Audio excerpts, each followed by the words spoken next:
Chapter 5 surface chemistry. बच्चों ये theory वाला चैप्टर है, कोई न्यूमेरिकल नहीं है इसमें। छोटे मोटे एक आध न्यूमेरिकल हैं जो कि सीबीएसई में जनरली पूछे नहीं जाते। और दो पार्ट है इस चैप्टर के। एक में हम लोग क्लासिकल सरफेस केमिस्ट्री पढ़ते हैं, जिसमें सरफेस फिनोमिना और जो रूल्स वगैरह हैं, फ्रोनलिच आइसोथर्म वगैरह पढ़ते हैं इसमें।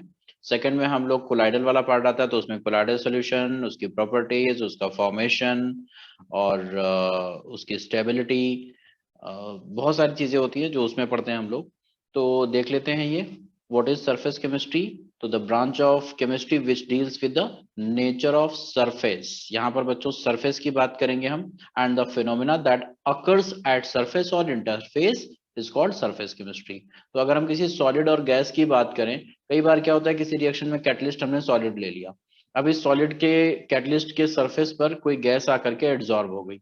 तो ये एड्जॉर्प्शन जो हो रहा है ये सरफेस फिनोमिना है। ठीक है। तो जो सरफेस पर होता है कोई भी प्रोसेस, चाहे वो फिजिकल प्रोसेस हो या केमिकल प्रोसेस हो, उसको हम लोग सरफेस केमिस्ट्री में डील करेंगे। ठीक है। कुछ कुछ बेसिक टर्मिनोलॉजी है जो इसमें आपको पता होना चाहिए। जैसे कि इसमें एक टर्म आता है बच्चों, एड्जॉर्प्शन। एड्जॉर्प्शन क्या होता है? तो बच्चों एड्जॉर्प्शन को आप ऐसे समझ लीजिए कि इसका मतलब होता है चिपकना। जैसे हमने कोई सॉलिड लिया और इस पर किसी गैस को या किसी पाउडर को भी, मान लीजिए सॉलिड को ही हमने इसमें डाल दिया, तो सॉलिड के छोटे छोटे पार्टिकल्स इस पे चिपक गए। कहाँ चिपके हैं? ये सरफेस पे। ये अंदर नहीं गए। अगर ये बल्क सरफेस के अंदर चले जाते तो हम इसको बोलते हैं एब्जॉर्प्शन। एब्जॉर्प्शन में क्या होता है? अंदर चले जाते हैं मॉलिक्यूल्स। और एड्जॉर्प्शन में क्या होता है? मॉलिक्यूल्स सरफेस पर ही रहते हैं। ठीक है। तो बच्चों इसमें क्या होता है? एड्जॉर्प्शन का मतलब होता है कि सरफेस पर कोई गैस किसी सॉलिड के या लिक्विड के सरफेस पे आकर के चिपक गई। ठीक है। कुछ चीजें आपको पता होनी चाहिए। इसमें बेसिकली दो टर्म बहुत पॉपुलर है जो आपको पता होना चाहिए। सबसे पहला एड्जॉर्बेंट। तो एड्जॉर्बेंट क्या होता है बच्चों? नोट करेंगे proper. The solid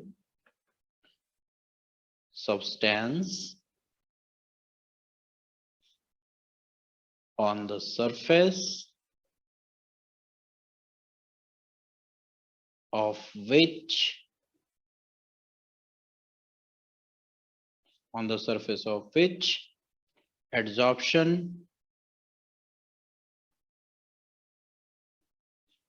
occurs is known as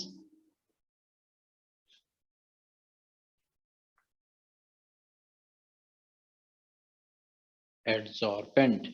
जिस सरफेस पे, जिस सब्सटेंस के सरफेस पे एड्सॉर्प्शन का फिनोमेना होता है उसको बोलते हैं एड्सॉर्बेंट। ठीक है। सेकेंड टर्म है बच्चों इसमें एड्सॉर्बेट। एड्सॉर्बेट याद रखेंगे। ये क्या होता है बच्चों? लिखिए। The substance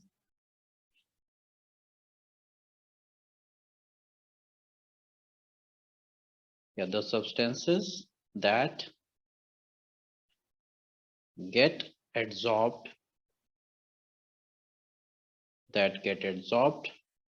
on the solid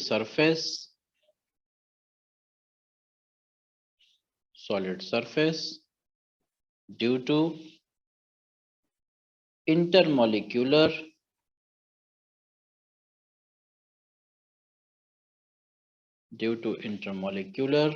attraction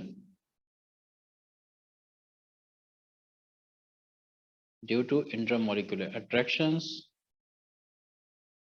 are called adsorbate।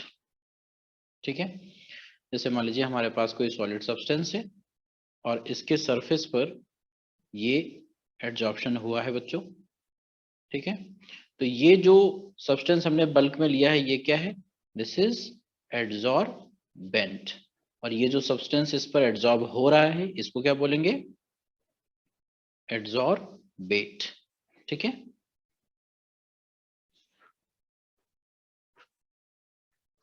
चलिए। तो जैसे कि आपको एड्जॉर्बेंट का एग्जांपल मैं बता दूं तो बहुत अच्छा इसका एक एग्जांपल है चारकोल।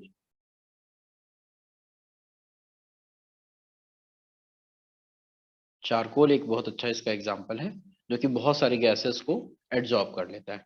ठीक है बच्चों, आप बुक से थोड़ा सा रीड कर लेंगे कि एड्जॉर्प्शन और एब्जॉर्प्शन में डिफरेंस क्या है, इस चीज को आप रीड कर लेंगे। ठीक है, आगे चलते हैं हम लोग। बच्चों जो एड्जॉर्प्शन होता है,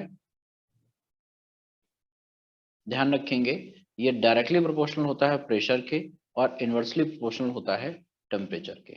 ये चीज आपको याद रहनी चाहिए क्योंकि ये बहुत काम आएंगे आपके। ठीक है, अब टाइप्स ऑफ एड्जॉर्प्शन, कितने टाइप का एड्जॉर्प्शन होता है बच्चों?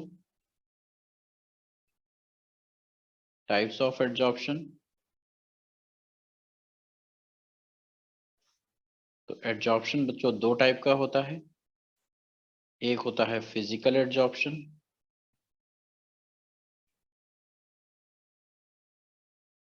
एक होता है आपका फिजिकल एड्जॉर्प्शन और एक होता है आपका केमिकल एड्जॉर्प्शन। ठीक है, और सबसे पहले देख लेते हैं हम लोग फिजिकल एड्जॉर्प्शन क्या होता है।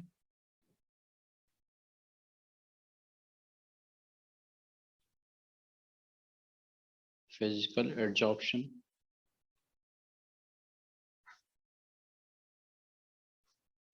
तो बच्चों नोट करिए,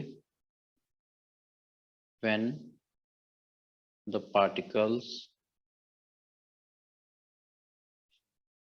of the adsorbate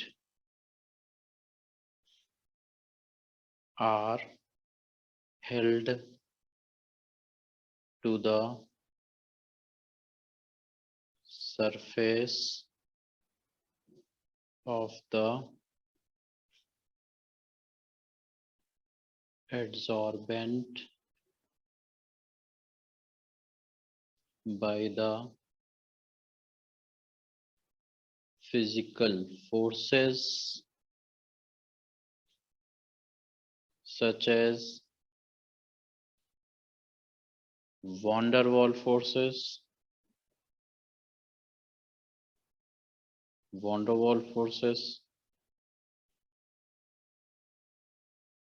the adsorption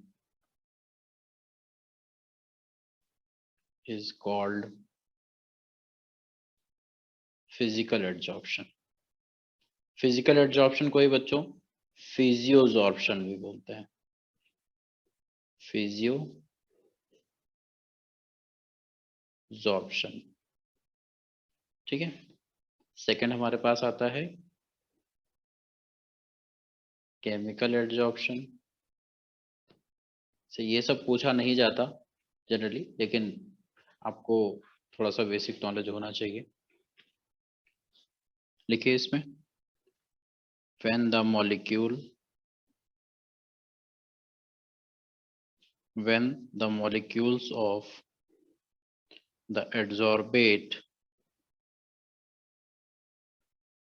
are held to the surface of the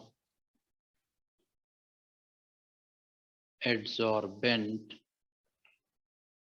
by the chemical forces,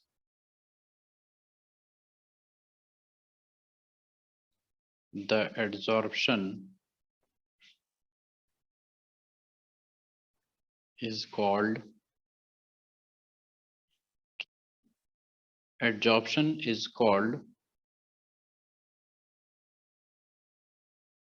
chemisorption। ठीक है बच्चों, अब इसमें डिफरेंस क्या होता है बेसिकली, तो आइए देख लेते हैं। ये टेबल हम लोग, क्या लिखा हुआ है, फिजिकल एड्जॉर्प्शन क्या होता है बच्चों, तो the forces between the adsorbate molecule and the adsorbent are weak van der Waals forces. Physical adsorption में क्या होता है, weak van der Waals forces होते हैं। The force between the adsorbent molecule and the adsorbent are strong chemical forces, chemisorption में chemical forces होते हैं। Low enthalpy of adsorption of the order 20 to 40 kilo joule, इसमें high enthalpy of adsorption होती है। Enthalpy of adsorption क्या होती है बच्चों? जब एडजॉर्प्शन होता है एक मॉलिक्यूल का, तो उसको बोलते हैं, जो उसमें जो हीट निकलती है, जो एनर्जी निकलती है, उसको हम लोग बोलते हैं एंथैल्पी ऑफ एडजॉर्प्शन। वो अभी मैं आपको बता दूंगा। Usually occurs at low temperature, ये लो टेम्परेचर पे होता है, टेम्परेचर बढ़ाओगे तो एडजॉर्प्शन डिक्रीज होता है। ये हाई टेम्परेचर पे होता है, in on increasing the temperature ये इंक्रीज होता है। ये रिवर्सिबल है, केमिकल वाला इरिवर्सिबल है। The extent of adsorption depends upon the ease of liquefaction, ये ease of liquefaction of the gas पे डिपेंड करता है। There is no correlation between the extent of adsorption and the ease of liquefaction of gases. ठीक है, it is not specific in nature, ये specific नहीं होता है, ये हाईली स्पेसिफिक है। एक बार आप इसको पढ़ लेंगे, no appreciable activation energy is needed, इसमें एक्टिवेशन एनर्जी चाहिए। बच्चों हमेशा ध्यान रखेंगे, एक्टिवेशन एनर्जी वहां चाहिए होती है जब हम किसी रिएक्टेंट को प्रोडक्ट में चेंज करते हैं। ठीक है, और यहाँ पर तो फिजिकल प्रोसेस है, तो कोई एक्टिवेशन एनर्जी नहीं चाहिए। The state of adsorbate is same as in the bulk, the state of adsorbate molecules may be different from that in the bulk. तो जब एडजॉर्प्शन होता है, इसका मतलब ये है कि एडजॉर्प्शन के पहले उसकी फिजिकल स्टेट दूसरी थी और एडजॉर्प्शन के बाद फिजिकल स्टेट दूसरी हो सकती है, सेम भी हो सकती है। ठीक है, और it forms multi layer, multi molecular layer, मतलब एक के बाद एक लेयर्स बनती चली जाएंगी। और इसमें मोनो लेयर्स होती है, इसमें एक की लेयर बनती है सिर्फ। ठीक है, उसके बाद rate of adsorption increases with increase in pressure, pressure के डायरेक्टली प्रोपोर्शनल होता है। And rate of adsorption usually decreases with the pressure increases, pressure को इंक्रीज करोगे तो यहाँ पर रेट डिक्रीज होता है। It depends on the surface area, it increases with an increase of surface area. तो ये सरफेस एरिया पे डिपेंड करता है। It also depends on surface area and also increases with the increase in surface area. तो बच्चों ध्यान रखेंगे, ये पॉइंट एक ऐसा है जो सिमिलर है दोनों में। ठीक है, इस चीज को आप ध्यान रखेंगे। आपको मैं बता देता हूं कि इंथैल्पी ऑफ एडजॉर्प्शन क्या होती है, तो नोट करेंगे बच्चों, enthalpy of adsorption. Enthalpy of adsorption क्या है, इसको लिखेंगे आप लोग, लिखिए, the amount of heat evolved when 1 mole of an adsorbate is adsorbed on the surface of an adsorbent is called enthalpy of adsorption। और ये जो होती है बच्चों, एंथैल्पी नेगेटिव होती है।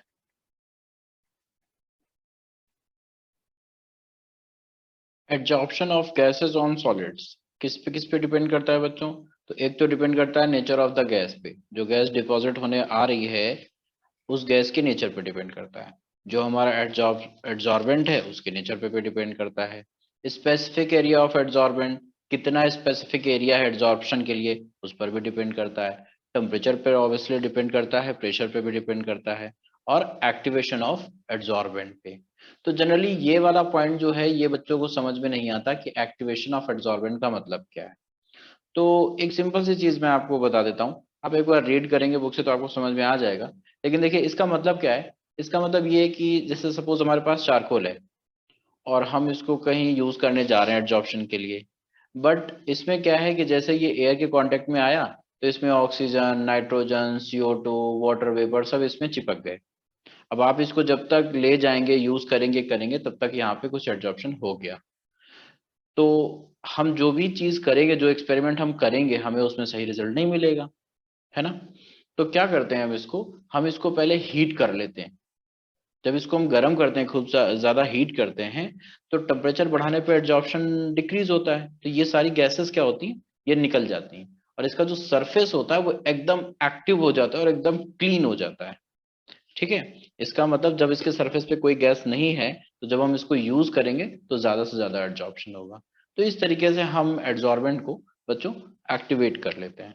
ठीक है, बेसिकली आपको ये ध्यान रखना है कि जो एड्जॉर्प्शन है जनरली वो प्रेशर के डायरेक्टली प्रोपोर्शनल और टेम्परेचर के इनवर्सली प्रोपोर्शनल होता है। ठीक है, जनरली ये फॉलो होता है।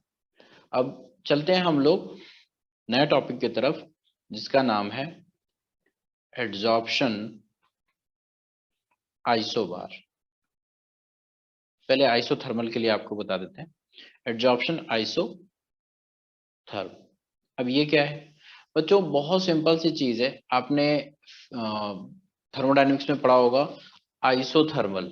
आइसोथर्मल का मतलब टेम्परेचर कांस्टेंट। तो हम जो एड्जॉर्प्शन यहाँ पढ़ने जा रहे हैं उसमें through out the process temperature क्या रहेगा, कांस्टेंट रहेगा।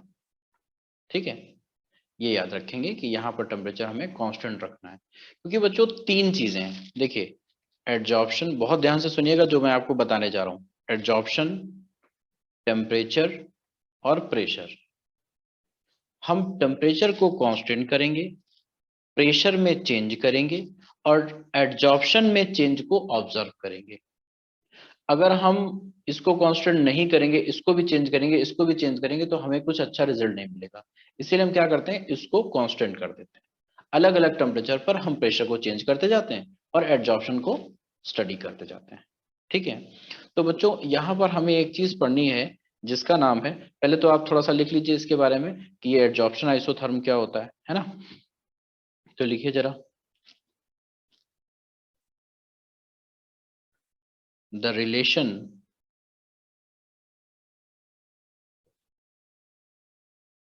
between the amount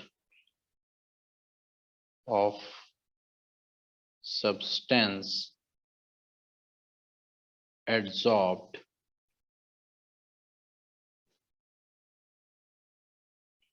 by the adsorbent and the equilibrium gas pressure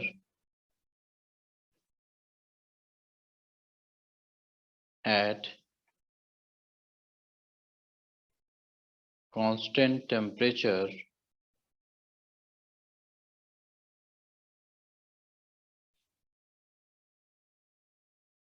is called an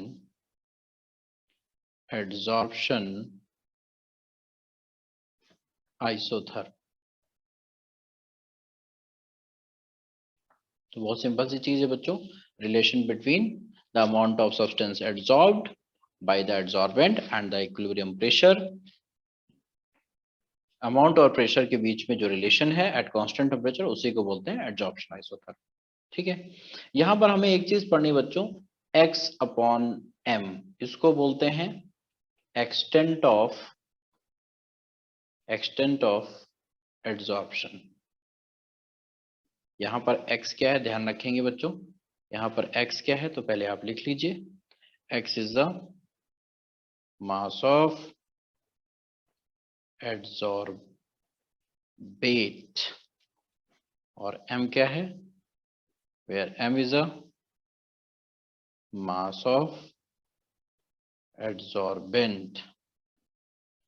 ठीक है, चलिए, तो हम यहाँ पर एक ग्राफ प्लॉट करते हैं बच्चों, किसके किसके बीच में, x बाई एम, मतलब कि एक्सटेंट ऑफ एड्सॉर्प्शन, एक्सटेंट का मतलब कितना एड्सॉर्प्शन हो रहा है वर्सेस प्रेशर। ठीक है, तो हम देखते हैं हमें कुछ इस तरह का ग्राफ मिलता है, ऐसा ग्राफ। एक टाइम ऐसा आता है कि जब प्रेशर बढ़ाते हैं लेकिन एक्सटेंट ऑफ एड्सॉर्प्शन ये देखिए लगभग कांस्टेंट हो गया है, इंक्रीज नहीं हो रहा है। तो जब ऐसी सिचुएशन आ जाती है कि फर्दर इंक्रीज करने पर, फर्दर प्रेशर को इंक्रीज करने पर एड्जॉर्प्शन इंक्रीज नहीं होता है, तो बच्चों उस प्रेशर को हम लोग बोलते हैं सैचुरेशन प्रेशर। क्या बोलते हैं? Saturation pressure. और जनरली इसको डिनोट करते हैं पीएस से। S stand for saturation. इस पूरे कर्व में टी क्या है बच्चों? कांस्टेंट। टी यहां पर कांस्टेंट है, तो ये क्या हो गया? एड्जॉर्प्शन आइसोथर्म, मतलब एड्जॉर्प्शन हो रहा है लेकिन कांस्टेंट टेम्परेचर पे।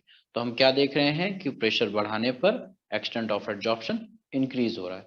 तो ये एक बेसिक सा ग्राफ है, लेकिन इसको और ज्यादा अच्छे से एक्सपेरिमेंट करके इसको एक्सप्लेन किया है फ्रेंडलिच ने।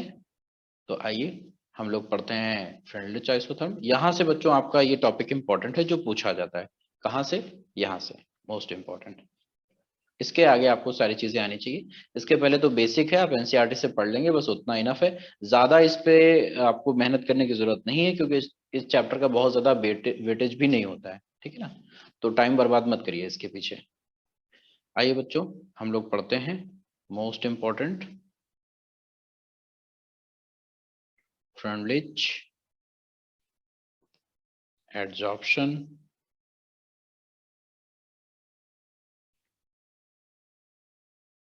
Isotherm.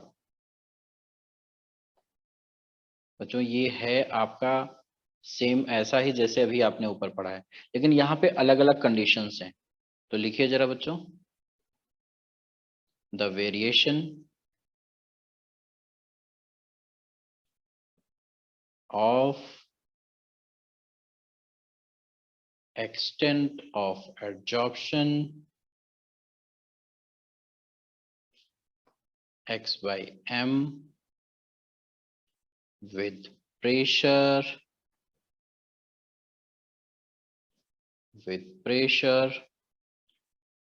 P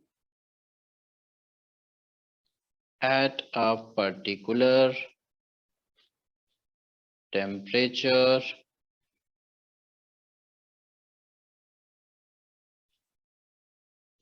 was given by Freundlich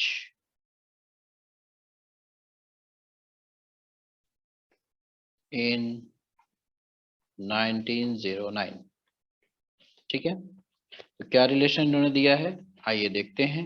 तो कुछ कंडीशंस हैं। इन्होंने कहा कि जब प्रेशर कम होगा तब एड्जॉर्प्शन कैसा होगा, एक्सटेंट ऑफ एड्जॉर्प्शन कैसा होगा, जब प्रेशर ज्यादा होगा तब कैसा होगा, और जब इंटरमीडिएट रेंज पर होगा तब एड्जॉर्प्शन कैसा होगा।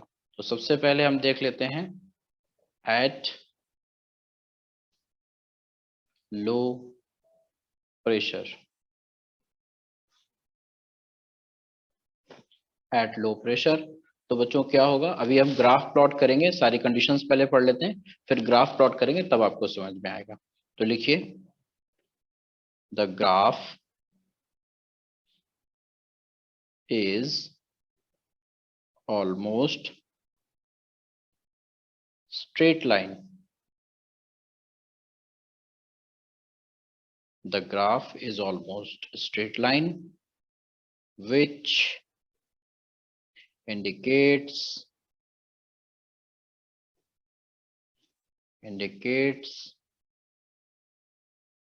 that x by m is directly proportional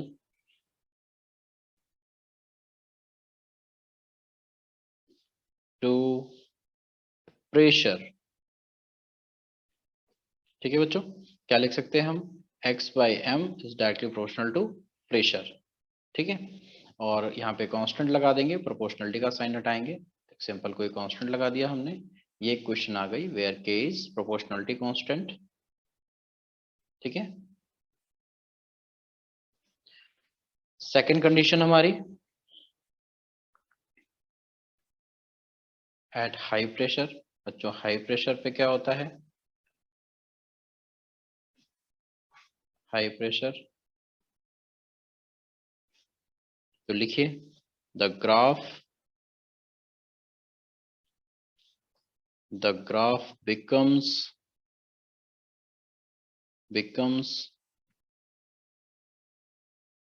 almost constant,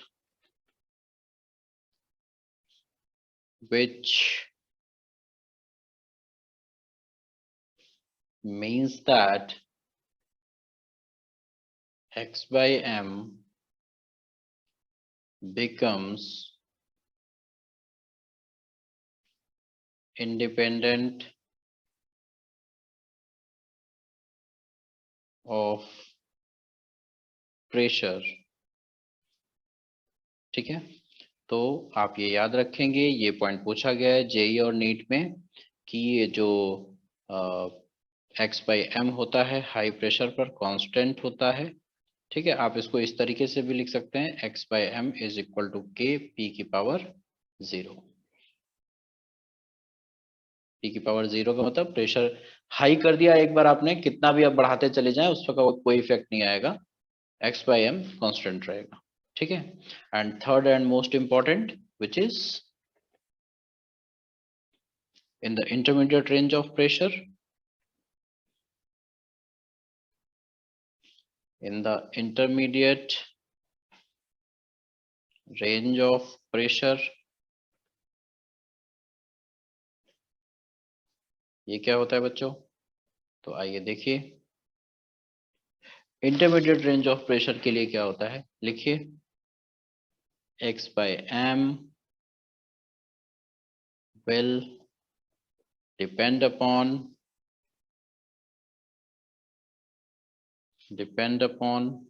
the power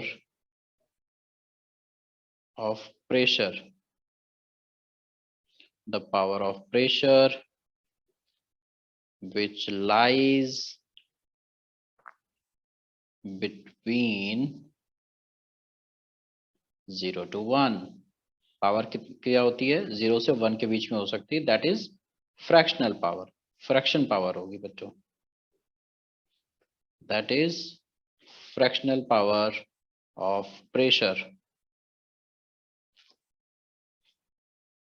ठीक है, रेंज क्या होगी इसकी, प्रोबेबल रेंज क्या होगी बच्चों, 0.1 to 0.5। इसको कैसे लिखेंगे, x by m is directly proportional to p की power 1 by n, x by m is equal to k p की पावर 1 by n। ये इक्वेशन जो है ये मोस्ट इंपॉर्टेंट है, क्योंकि इसी इक्वेशन को बोलते हैं हम फ्रेंडलिच एडजॉर्प्शन आइसोथर्म। तो लिखेंगे दिस इक्वेशन या this formula, this is also called Freundlich adsorption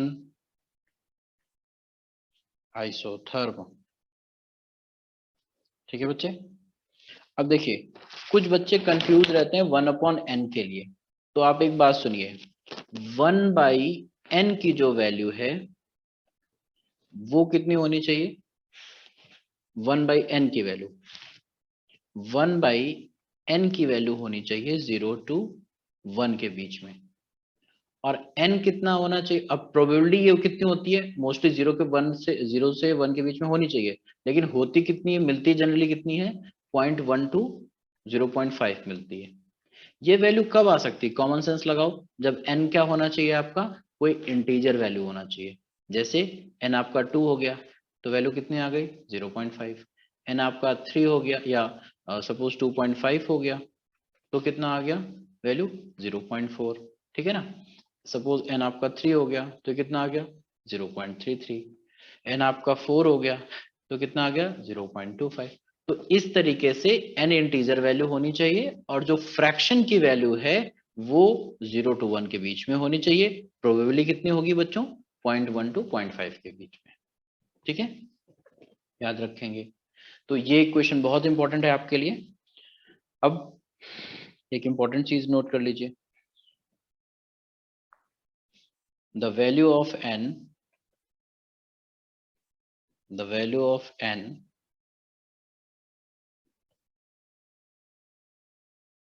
depends upon the nature of adsorbate and adsorbent, ठीक है। एन एडजॉर्बेट और एडजॉर्बेंट के नेचर पे डिपेंड करता है। कैलकुलेट कैसे करेंगे एन और के को, कैलकुलेट कैसे करेंगे? तो आप बच्चों इसका लॉग ले लीजिए। इसका अगर आप लॉग लेंगे तो आ जाएगा log x by m is equal to log k plus 1/n log p. और क्या करिए, इसमें log x by m versus log p का ग्राफ प्लॉट कर दीजिए। जब हम ग्राफ प्लॉट करते हैं तो हम देखते हैं कि हमें एक स्ट्रेट लाइन मिलती है इस तरह से। इसको एक्सट्रापोलेट करते हैं तो ये जो इंटरसेप्ट मिलता है हमें, ये क्या है आपका log के। स्लोप कितना है इसके लिए बच्चों? स्लोप है इसके लिए 1/n। देखिए अगर इसके और इसके बीच में ग्राफ प्लॉट करने पर स्ट्रेट लाइन मिलती है तो this shows the validity of friendly isotherm, ठीक है। तो एक लाइन आप ये भी नोट कर लेंगे। क्या लिखेंगे? If we plot a graph between log x by m versus log p,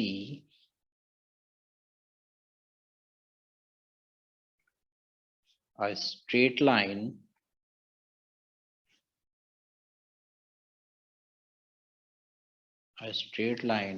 is observed which shows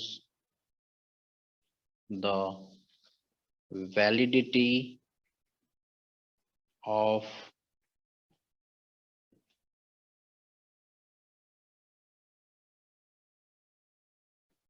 Freundlich isotherm।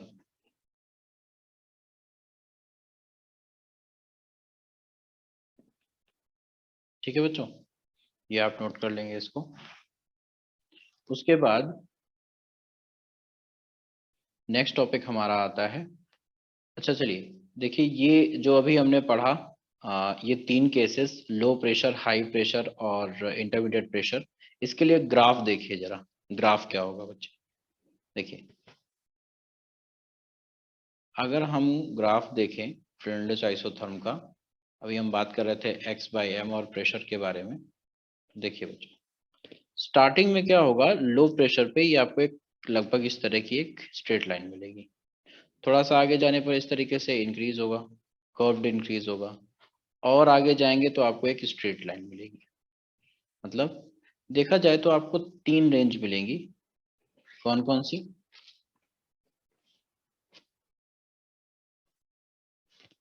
देखिए एक तो आपके पास ये रेंज हो गई लो प्रेशर की, एक हो गई इंटरमीडिएट प्रेशर की, और एक हो गई आपके पास हाई प्रेशर की रेंज, ठीक है। तो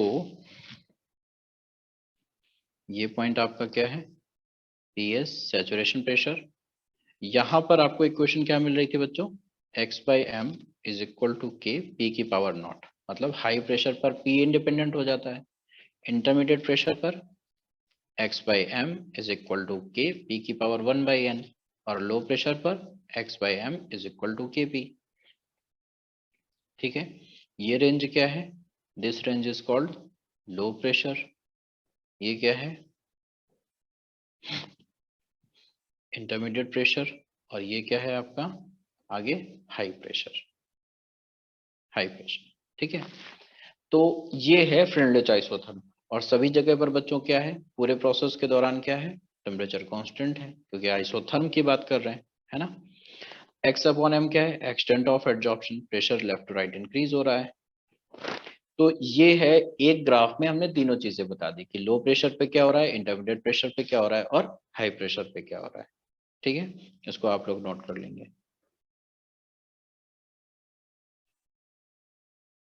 adsorption from solution phase. Adsorption का फिनोमेना सॉल्यूशन में भी होता है, सॉलिड और गैस के केस में भी होता है।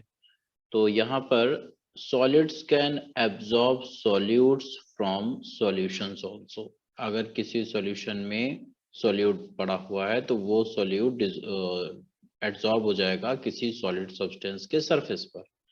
For example, when a solution of acetic acid in water is shaken with charcoal, acetic acid का जो सॉल्यूशन है वाटर के साथ, उसको अगर हम शेक करें चारकोल के साथ, तो हम देखते हैं a part of the acid is absorb by the charcoal. तो चारकोल के सरफेस पर जो एसिटिक एसिड का एक पार्ट है वो एब्जॉर्ब हो जाता है, and the concentration of acid decreases in the solution. तो जो कॉन्सेंट्रेशन है एसिड का वो डिक्रीज हो जाता है बच्चों। उसके बाद similarly the litmus solution when shaken with the charcoal becomes colourless. Litmus solution को अगर चारकोल के साथ करें, शेक करें, तो वो भी कलरलेस हो जाता है, तो वहां पर भी एडजॉर्प्शन होता है। उसके बाद the precipitate of MgOH whole twice attains the blue colour when precipitate in presence of magnesium reagent. देखिए, ये इसको लेके इतना परेशान होने की जरूरत नहीं है। मैग्नेशियम रिएजेंट एक टाइप ऑफ टेस्ट है बच्चों, जो कि एजोडाई टेस्ट काइंड ऑफ होता है। और यहाँ पर जब मैग्नीशियम रिएजेंट के साथ MgOH का होल ट्वाइस का बेसिक है यहाँ पर, तो मैग्नीशियम का एक्चुअली ये टेस्ट मैग्नीशियम की प्रेजेंस शो करता है। अगर ब्लू कलर आता है इट मीन्स कि इसमें मैग्नीशियम प्रेजेंट है, तो एडजॉर्प्शन होता है, इसी वजह से ब्लू कलर आता है ना। तो the colour is due to adsorption of magnesium. The following observation have been made in the case of adsorption from solution phase। तो बच्चों इसको लेके इतना परेशान मत होइएगा कि मैग्नीशियम रिएजेंट क्या है, आपके मतलब की चीज नहीं है, CBSE लेवल की चीज नहीं है, इन चीजों पे ज्यादा ध्यान मत दीजिए। Magnesium reagent it is just use to test for magnesium, ठीक है। बस सिंपल इतने याद रखेंगे, ब्लू कलर मिलता है हमें, ब्लू कलर का प्रेसिपिटेट मिलेगा, ठीक है। क्या ऑब्जर्वेशन है? पहला ऑब्जर्वेशन हमारा, the extent of adsorption decreases with increase in temperature, पहले ही आपको बता चुका हूं मैं। The extent of adsorption increases with increase in surface area of the adsorbent, भाई जितना ज्यादा एडजॉर्बेंट होगा उतना ही ज्यादा एडजॉर्प्शन होगा इसके सरफेस पर, है ना। Next, that extent of adsorption depends on the concentration of solute in the solution. हाँ, ये चीज आपके लिए नहीं है, क्योंकि यहाँ पर कॉन्सेंट्रेशन की बात हो रही है, क्योंकि सोल्यूशन है तो कॉन्सेंट्रेशन की बात करेंगे, है ना।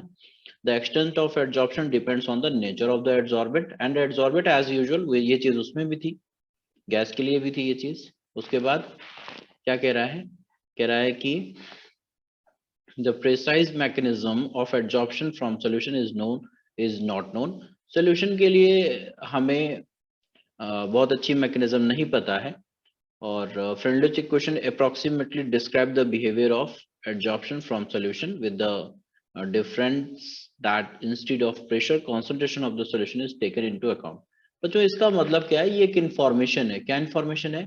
कि देखिए, सॉल्यूशन के लिए बहुत अच्छा हमारे पास मैकेनिज्म नहीं है, बहुत अच्छा एक्सप्लेनेशन नहीं है, लेकिन जो अभी हमने प्रूव किया था, क्या x/m is equal to k p की पावर 1/n, यहां पर अगर हम p की जगह इक्विलिब्रियम कॉन्सेंट्रेशन यूज करके ये इक्वेशन बना दें, तो हम देखते हैं कि ये इक्वेशन बहुत अच्छे से एक्सप्लेन कर देती है सॉल्यूशंस को, ठीक है बच्चों। तो सॉल्यूशन के लिए बस कॉन्सेंट्रेशन हमें यूज करना है in place of pressure. Gas के लिए प्रेशर यूज करते हैं और सॉल्यूशन के लिए कॉन्सेंट्रेशन यूज करते हैं। बाकी सारी n 1/n k x/m ये सारे टर्म्स वही हैं जो पहले आपने पढ़े गैस के लिए, ठीक है। Where c is the equilibrium concentration, that is when adsorption is complete on taking logarithm of the equation. अब इसका लॉग लिख करके वैलिडिटी चेक कर लीजिए। आपको मैंने अभी बताया कि log x/m और c के बीच में अगर आप ग्राफ प्लॉट करते हैं इस तरीके से, log x/m और log c के बीच में ग्राफ प्लॉट करेंगे तो आपको एक स्ट्रेट लाइन मिलेगी। दिस शोज द वैलिडिटी, है ना। ये आपका इंटरसेप्ट हो गया log के, और स्लोप हो गया यहाँ पर आपका 1/n, ठीक है ना। तो ये this shows the validity of Freundlich isotherm. जैसे क्या है यहाँ पे, plotting log x/m against log c, a straight line is observed, is obtained, which shows the validity of Freundlich isotherm. This can be tested experimentally by taking solutions of different concentration of acetic acids। तो acetic acid और charcoal लेकर के अलग अलग concentration लेकर के इन्होंने उसको सॉल्व किया और इस इक्वेशन की हेल्प से डेटा निकाल लिया उसका, ठीक है। तो यहां तक आपको करना है बच्चों, और इसके बाद एप्लीकेशंस ऑफ एडजॉर्प्शन आप लोग रीड कर लेंगे। अपनी नेक्स्ट वीडियो में मैं एप्लीकेशन डिस्कस करूंगा।